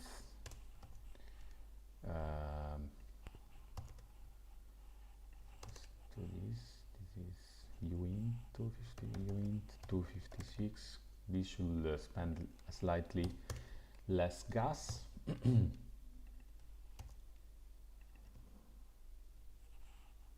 Oh yeah, but then no, I have to update the yes, so this doesn't make sense. Okay, so this is still s underscore because I wanted to try to don't read too much from the storage of the contract. So this I'm gonna remove it. If the balance revert. Okay, this I can remove the comment. User is depositing on this network and will withdraw another fees. Yeah, okay, maybe I'm gonna put some other thing here. So do you earn money through this? No, I don't earn money. I don't earn money doing streamings. Hopefully one day. I mean, this is not my primary goal to make money doing streamings, because I think it's very hard, and I'm most interested in building stuff, right? And since I'm kind of enjoying telling bullshits, I decided to do this. And since I quit my job, now I have plenty of free time more, and so I decided, okay, why not? Let's do this hackathon online in live streaming. So I'm building this. This is 16th day of hackathon. I hope you will grow more in your work and in your channel. Oh man, thank you very much. Really appreciate this. These things makes me smile and give me more energy to go on. Thank you very much. So let's describe a little bit what this function is doing. So send CCIP message teleport, sending the message to the cross-chain pool, then subtract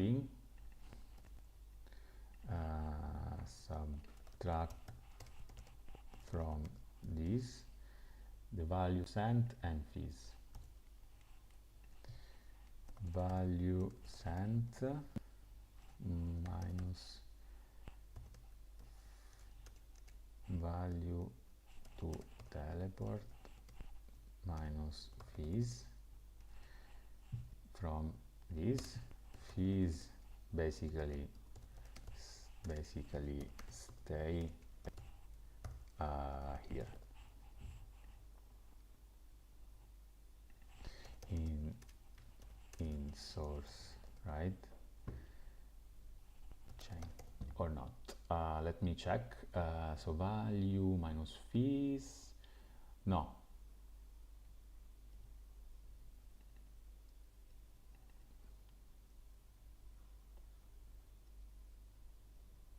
But I'm subtracting the value minus, no.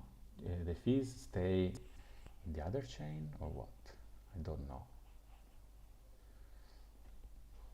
If am I Christian? That's a good question. Who knows if I am Christian? That's a good question. But in Rome, where I live, there is also this place which is the home of the Pope, which is called Città del Vaticano. Città del Vaticano. So this place basically is the Vatican City, and this is where the Pope lives.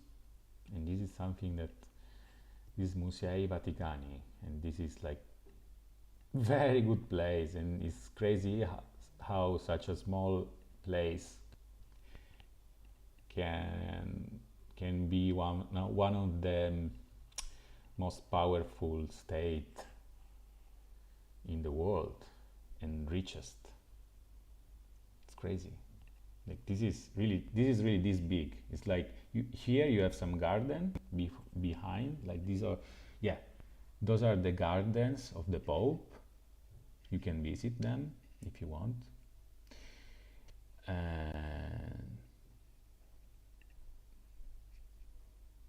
And yeah, and this state is very powerful. Crazy.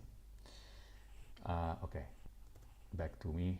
I'm getting a bit confused. User is depositing on this network and we'll draw in the other. Yes, but the other cross-chain under balance, so value minus fee. So the fees at this point is in the other. Fees are retained in destination chain, even though I'm not sure about that, not 100% sure. I should check better. So this one, send a message. Nice, thank you very much, thank you very much, and have fun, always have fun. This is the most important thing. Nice to meet you. Send message for depositing tokens.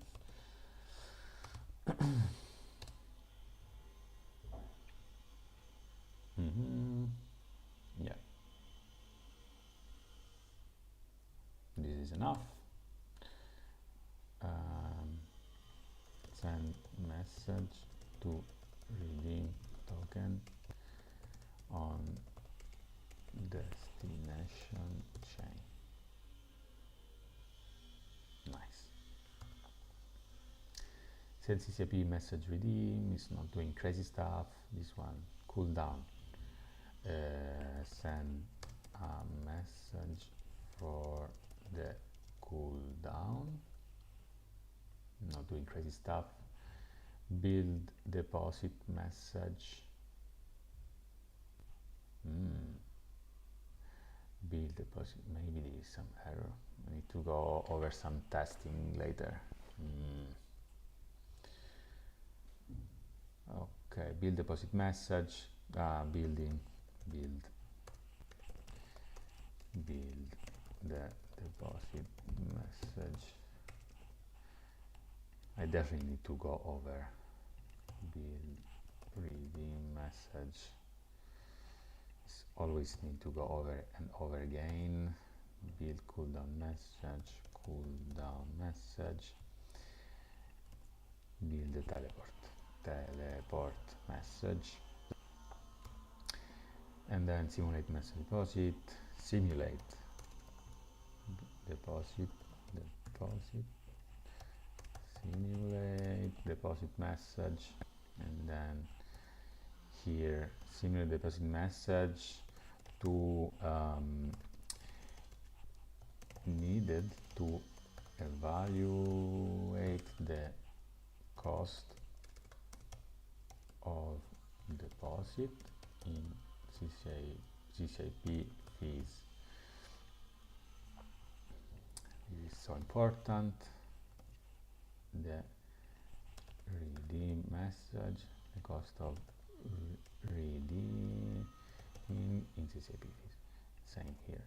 The cooldown message, the cost of cooldown in CCP fees.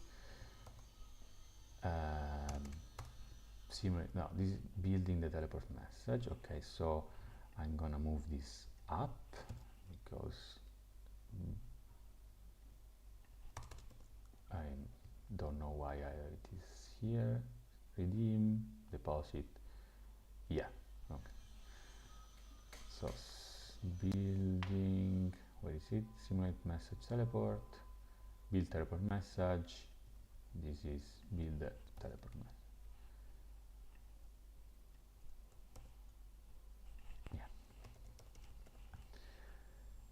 Yeah.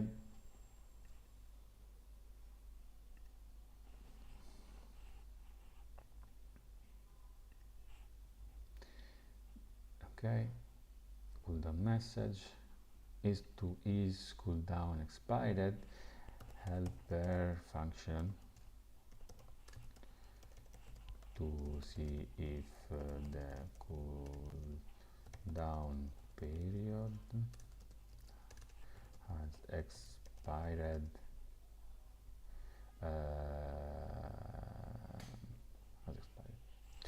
Okay, then receive message, add events for each functionality. I won't do that. And CCIP receive, this is cool. I can first the coding only function ID, and then this is add what? No, I'm just adding these values to the balance, not subtracting. Add cooldown, this is useful. Yeah, this is okay. Well, since the tests are passing, I will be okay with that. CCIP fees.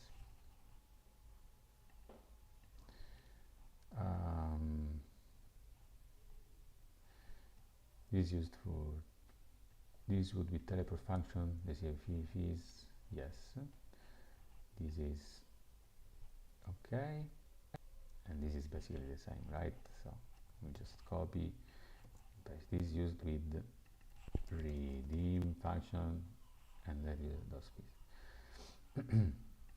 Same. Cooldown function, external view, yeah. Notice also here in the new notice, get the underlying token for this pool. Get cross-chain balance, get the cross-chain balance,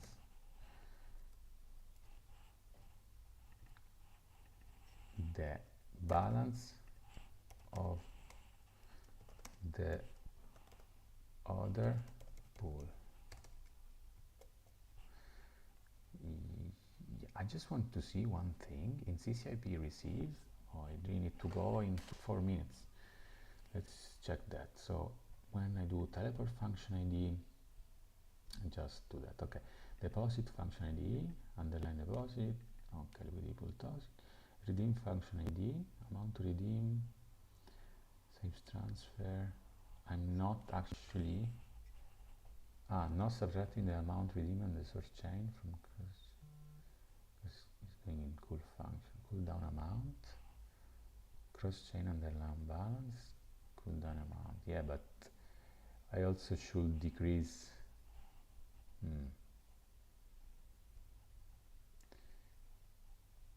I'm not decreasing the liquidity, cross-chain liquidity pool token. And why am I using that? Let me check if I get cross-chain balance, get total. Yeah. Yeah, there is a mistake here. There is an error. So in deposit, I'm increasing it. In redeem function, yeah, that's cool. That's a to-do. There's a huge to-do to do. Do need to remove the LP from cross-chain balance.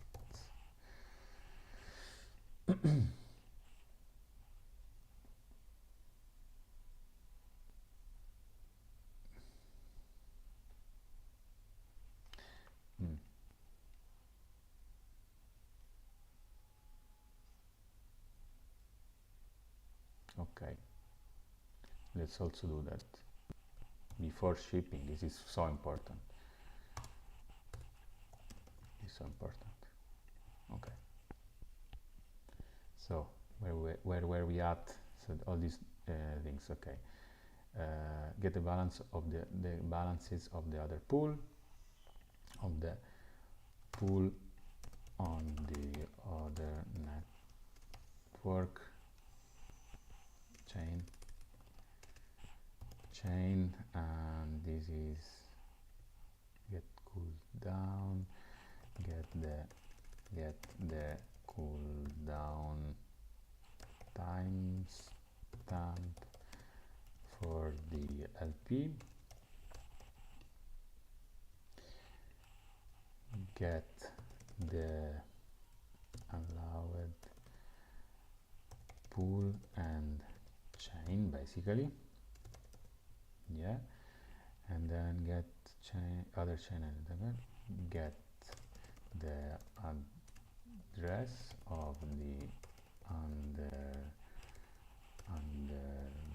underlying cross chain, get the sum of the protocol balance, sum the balances in this chain and in the other chain, and this one, okay, calculate this, in this case it is 1 to 1, okay, value, just delete that, okay, get redeem value for IP, okay, get how much we get back from the LPT amount, get gas limit value, get the gas limit needed to send CCIP messages. Okay, I think this was the last one. Okay, so in my notes, review. Okay, I need this to do important. Okay, so I'm going to the gym right now. Gonna stop the streaming. It was super productive today. Yeah, it was super productive today, and I will come back. I don't know, I have so many things to do that I'm not sure that I will be able to come back today, and if I don't come back today, I probably will come back on next Monday with some advancement, and next week probably I will focus on improving the test suites for these contracts, and you will see the front end shipped. So stay tuned, follow me in Twitter or LinkedIn. I think you have everything in my channel. If you are on this video, probably you reached me through LinkedIn and through through LinkedIn or through X. So just make some cleanings.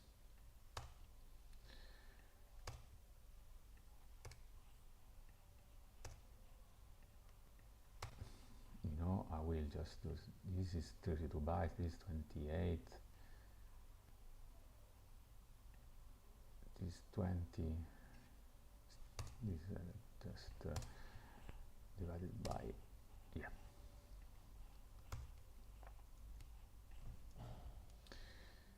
Let's do test. Okay guys, was a pleasure going to the gym. Stay healthy. Thank you. Goodbye.